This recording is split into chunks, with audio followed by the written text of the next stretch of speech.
Hey guys, so a couple individuals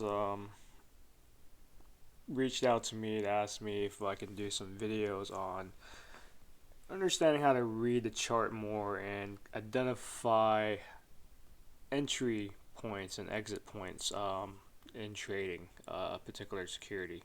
So I think that's what I'll do. It's really hard to make some material for this. It's time consuming, so I thought it might be best to just kind of look at a stock. I decided I'll just do Snap and kind of narrate what I would be looking for when if I was actually doing the trade, like actually watching the trade and making transactions. Um, so let's take a look at that. But before we start, just kind of the legal stuff. I'm not a financial advisor or anything of that professional nature. I'm just a trader who is just sharing their thoughts on how they would trade a particular stock for um, entertainment purposes. All right, guys. So this is Snap, and I'm looking at it from a 1 minute chart time frame. So before I would have traded this, I would have looked at the stock the night prior and look to see what happened, to see what's going on, and because I've been watching the stock and see what's going on. So looks like so if this was that day, it was like it's a down day. So let's look at the 1 hour, and so this is the day we're looking at, right? Because that's the close of after hours on Friday. So Snap kind of plummeted. Um, I don't really see a reason why it plummeted that day. Well, maybe now I do. So there's an earnings report, and I guess it was taken negatively, right? Um, but for some reason there's a reversal. Um, but there's quite a bit of a reversal here going on, going back to the 200 MA. So I think maybe financially, um, they may have been good and okay, but I think they were providing poor guidance in 2021, saying some kind of you know um, interruptions in their core business or some of that nature. So yeah, so these are the things I would look at. Net revenue is pretty good. I mean, it was, I think it's a good thing for them. I think it was just that poor guidance that they provided. So I would have expected this to have rebounded the way it did, um, because that really has no effect on what it currently, what the current quarterly um, numbers are. So to me, fundamentally, you know, that's in the future and it should be handled then. So my guess is that's what the way investors looked at it. So if you're looking at this on a 5 minute interval, yes, you can say this is kind of like cheating because it's after the fact. What I'd really like for you to actually take away from this is what goes through my mind um, as I look at the stock unfolding in front of me, right? So that's kind of what we want to go over because it'll give you ideas of what I'm looking for and how I would trade this if I was watching, if I was actually actively trading it. And I just randomly picked uh, Snap. It was one of my free Webull um, deposit uh, stocks. So here, I tell everybody I wouldn't trade opening bell. Even, but I mean, in this case, I would because I saw a rise prior. Usually that starts around 9 o'clock. So it started pre 9 o'clock and it started to rise pretty well. So that's kind of a pretty good indicator that there's volume coming in and it's gonna probably do a quick recovery, right? Because that's what I found out the night before, is that there was a sharp decline because of the poor guidance. But fundamentally the company is still good at the moment. So I probably would have bought here, to tell you the truth, and then rode the thing out. But if I didn't buy there, I would look for this thing to go above the 200 MA, at least in the 5 minute time frame, and then I would not trade this until at least 10 o'clock. There's so much volatility here, and it's just very risky of what's happening. But as you can see, after 10 o'clock, there was a drop right here to touch uh, the MA21 and then bounce right back up. So as this thing was playing out, one thing to notice is that this has already provided a key support level right here. So as this thing was unfolding, I would actually have drawn this already right here, and then I would have drawn this already right here because I knew that's where it was going. I mean, that's where the top was. And then here I would draw it around right about here, because this is where most of them intersect, right? And that would be the area that I'm looking for to do an entry, right? So if I wasn't in this play already, and this thing right here is a very aggressive entry. I normally would not take this, but I can see in the past I have taken stuff like that. But seeing how this thing went up as fast as it went, and it bounced right back up, I wouldn't have been surprised to some people, nailed that to the spot, right? If I was playing this, I probably would have not done that. Okay, so, but this level right here is very key. The reason why I would say this is very key is because this liftoff from here to here, that's about halfway point, right? So that is where I would look for the where the 50% is, right? Because this is around the 50 to 61% range for a Fibonacci, which is perfectly healthy for what it should be doing. So that's one thing that would come to my mind, is that would be the place I would actually look for an entry, is to be done right here. But I would have not expected that drop. But bouncing right back up from the drop, from that MA 21, that would be, I wouldn't have worried about it. So that's where I would have normally, myself, I would have looked for that as an entry, because, that halfway retracement. But the other one, the safer one, would be here. This is the one I would tell people to take.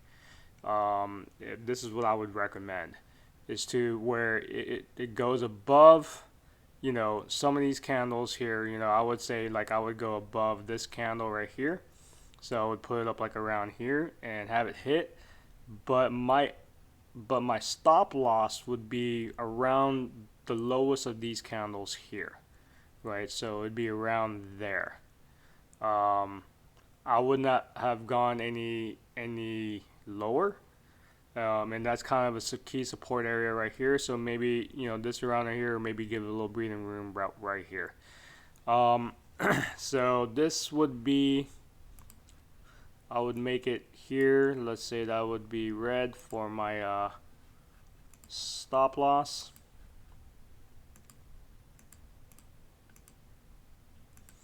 And then my entry would be about right here. Okay, and then we'll just make that golden. Alright, so the thing you want to keep in mind here also is when you're doing an entry here and there's a large amount of gap here, so that's like from 57 to 58, so it's like $1.27 spread. To tell the truth, I wouldn't even taken that. If I was looking at this, I would actually move this here, that previous candle. Technically, that's actually where I would do it. Actually, yep, right about right there, just a little below those guys, to decrease my. I would treat it more of as a scalp. So, and the good thing is here, so when you see this, it's sitting on the MA9. You can have confidence in it, right? Because it's playing out beautifully. So entry would go in here, and I would look at, just watch it and keep it going, and just watch it bounce. So after it's broken this previous resistance, because if you look here, there was a big push down. But one thing you can take away from this big push down, the narrative that you want to look at is that it took out a lot of the sellers, right? And this thing right here tells you that there's a lot more strength here because it's pushed it back up and the sellers came back, but this thing pushed right back up. So you want to look at actually how these candles are forming to understand better like what happened. So if you look left here, this is why this explosion up here, this is the reason why that was allowed, because it took out most of the sellers in this level. Okay, and then now that level becomes that resistance now becomes support. So it popped up, came down a little bit, and this right here signifies, you know, a very small movement, and then considering that it was very close to the MA, you can expect that now with the support and the MA to be there, a double convergence of indicators, indicator and plus a support, you can expect that to hold. Okay. In the meantime, you're moving up your stop loss. Okay, so I would move up my stop loss now back. I would move it to where my my entry is. One thing I don't have on here, do I have on here? Nope, I don't, is the VWAP. Okay. So at this point, we've looked at crossing above the VWAP, right? Because we've always used the VWAP as a measurement of a bullish run or a bearish run. Anything below it, and it continues to go away from it, is going to be remain bearish. Same thing for bullish. Here, this is what we saw. There's a support here, and we're above the VWAP. So, and there's a good distance between the MA9 and the 21. You've got a lot of confirmation that this is going through. Let's take a look at the MACD. Alright, so the MACD here crossed, but what you want to look at, no, not at that point. So it's still going, and then this is when it crosses up here. There's a lot of turbulence up here, but we haven't gotten there yet, so we can't use that. And then the RSI. So the RSI is definitely overbought. That would definitely cause pause for me. But normally I would have exited my trade up here and then look for another confirmation down here. But let's say, you know, you're learning from those kind of mistakes, because that's what I personally that I would consider it as a mistake, and one that I've performed many times. It's better to just leave it in there, especially if you have PDT, knowing that there is a support here. and especially with the MA. So those are things that you want to look at as you're making these plays. Is that is what's happening. At the same time, I mean, I probably won't draw it. Well, I'll go ahead and draw it. You could probably create some lines here. Start drawing your lines to see where things would end up. So as I saw, as this thing was going, I'd see that this was touching, and I would project it out, and that helps identify where the turbulence area would be coming up, right? So it's pretty close here, so that would be expected, and that this would be, I would look at now, not looking to the right, I'm still over here. I would look at this as, okay, there's a resistance forming here, and it's coming back down. And one of the things that I also keep in mind is that if the candle remains in touch with the EMA 9, no matter how much it drops, if it's still touching it, it's still in play. Okay, that's how I kind of gauge how strong the momentum is going. Whether it's still in above it for a continued run or below it and separation from the line. But if it's still touching, it's still in play, right? Nothing to worry about.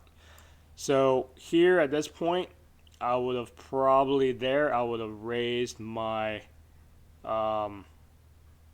my stop loss here, okay?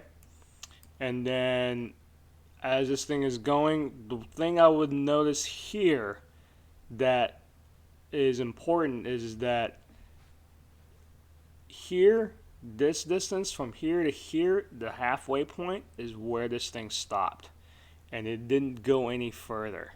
And so it didn't go any further than this wick. So that is important because that shows that the bulls are still remaining in control, and then the engulfing candle here to the left negated this big red candle and brought us back. And what even signifies it even more is this higher lows, right? Not going further in here. We're actually above the EMA and try to push up, got rejected, but look how many times we've been hitting this thing. So at some point, and it's gonna give, and it actually gave in the next item. We managed to push up, but because it probably took a lot of momentum, it's gonna probably trade sideways for a while, right? That's what we're starting to see here. It's trading sideways, and for me, I would have also normally exited out of here when that first candle right there separated from the EMA 9, and I'm starting to see the EMA 9 starting to curl down. I would have exited here. But that is also another mistake I always do in the past, and trying to fix that bad habit is it's a small movement. So it shouldn't be really a problem, considering that your stop loss is still down here. But at some point, I probably would have moved my stop loss here. Okay, and then noticing that, I'd be like, okay, I'm just gonna sell out here, and then I would probably just watch the rest of this go up. And that's happened to me so many times. But again, it's those glass walls we run into, and we just got to keep note as we're trading that these are your bad habits need to be checked. But yeah, if you learn to just hold steady, you would know that this would have gone back up, because this thing is kind of it's just trading sideways. It's not really doing anything. But if you were in play with it, you'd be sitting there, you would be drawing your line. So that would be my GAN line. Um, and then as this one formed there, I would have also tried to look at that where it's going, and look what it does.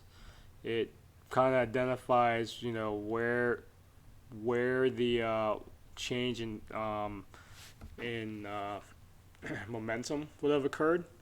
Um, so that's kind of the other item there, is that you tend to draw what's available to you early, because you know that the angle is somewhere within this movement, and something else will confirm it as it pushes out.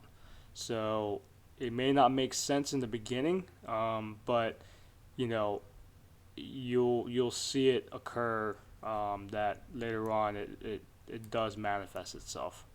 So what would have told me this was close was, as this thing would have been playing out, this candle right here would have told me that that was going to keep going, because you see how it hits this again, rejected, hits this, so it's already hit it multiple times. So this is kind of the range of the resistance, but it's hit it so many times that it's about to give, right? I mean, you can only tap on the door or bang at the door so many times before it just barges in. So that's the narrative you want to look at. It's is the momentum chipping away at the resistance, the wall, to break through. Um, so you saw this breakthrough, and just a repeat of everything. This is a big movement here. You can tell because, I mean, like, if you look at the previous candles, these are large candles, so the strength is pretty good, and the angle that it's starting to go. The separation from the 9 and the 21 is important. The separation distance from those MAs to the VWAP is also very important. So those are things that you want to look at, as it plays out. Um, they tell you a lot about the strength of the momentum. Right, so let's bring this back. In the meantime, if you were there, you would probably be checking this on the 1 hour scale, and that you would be seeing that the movement here is very strong, because if you look at these candles, they're huge. Look at the movement before it. They're small, but look at that candle. It's massive. So those are the things you want to look at. And then not only that, how the candle formed. There is no top wick. That means the movement hasn't finished. There's no top wick. There's movement hasn't finished. Now there's some wick, and it's back to where it was the day before, right? And you drew that earlier because, like, that's what you want to do. Is you want to start from a daily frame if you're trying to do an intraday. If you're trying to do a multi-day, you want to do a weekly. So that's what I would do. Again, this, you do your own due diligence, but this is what I've learned over the years, how a lot of these stocks, how they unfold. Oh, come on, Weeble. That they're just they have that stair stepping pattern, and there are proportions to the stair step, that market is healthy, right? So if you look at that first initial dip, that is roughly 50%. From there to there, this area is roughly around 50%. So that's where I would, normally I would do my my entries. But that right there is what would have been unexpected. But the rest of the stuff, that stair step, it's pretty much textbook. I mean, it stays on top of the MA, even, like here on the 5 minute, it just constantly just bounces off. So over time, as you watch stocks unfold, you'll start to see these things. You'll start to see the angles. You'll start to see where the support lines and the trend lines go in real time, right? You'll start to see all those things. The more you watch it, the more memory, you can recall that you've seen this pattern before. Okay, so that's also another takeaway is that as you watch particular stocks, they have their own behaviors, right? Because they're traded. The behavior of the stock is it's based on the company's fundamentals, and everybody else is playing it. All the smart money, big organizational money. The high frequency trading robots, the retail traders. People shorting it. Playing options, all those things. So it's just a certain you know they all have certain weights to how the stock unfolds. So this was a pretty beautiful day for the stock. It it was it. My guess is that I think this was probably a 30% gain. Um, because I looked at it earlier because I think I saw a headline saying 30% gain for Snap. So that's why I went to look at it. Um, I know that Snap has been doing pretty well. I think since Weibo gave it to me, I think it's grown like maybe 400% or something crazy like that. I would have to check, but it's grown quite a lot. And unfortunately, I've just never played it. So I've been keeping my eye out on NNDM and CLSK, Tesla, BioLace, those kind of stocks. So maybe I should pay more attention to these things, but I guess bandwidth. All right, guys. Well, hopefully that helped you. The main takeaways there is the 50% retracement levels. Doing the breakout, having the stop loss to the previous candle, looking at support and resistance as they bounce off the MAs. Okay, look for that healthy stair step pattern. It's unhealthy for a stock to just go straight up. I mean, that's just ridiculous. So this is a great looking stock, and then consolidation, right? And then they continue to go again. The exit points would be when it loses touch of the MA9 on the time frames, or when you know the MA crosses the MA9 crosses the 21. And oftentimes when that does occur, there is a last leg up. What I would recommend for you guys to look at is possibly Elliott wave theory. This part right here is not really a part of it. I would say actually this run right here is actually the from here to here is actually more Elliott wave theory. Even though this right here was a lot bigger in proportion than to the third leg. The third leg is, well, I guess you can consider this as the whole third leg. That's proportionally bigger than the fourth and fifth. So just look that up. That'll tell you about the 50% retracements. Elliott wave theory is very important to know. Again, just like anything else, as you notice it or know of it and you start to notice it more being played out, the more you'll begin to recall it as it plays out for you in your trade. All right. So hopefully this was hopefully answered some questions. I'll do a couple more in the series just to kind of look at more different plays of entries and exits, and possibly even just miniature patterns that you can trade to do some scalps. I know a lot of you guys are probably under the purview of the PDT, but it might be something that you guys can probably I would exercise maybe in just doing paper trading, right? So just be careful trading. Again, do your own due diligence. I'm not a professional stock advisor or financial advisor of that nature. This is just what I do, how I do it, and what I'm looking for, and just sharing with you guys. All right, guys, take care. Have a good night.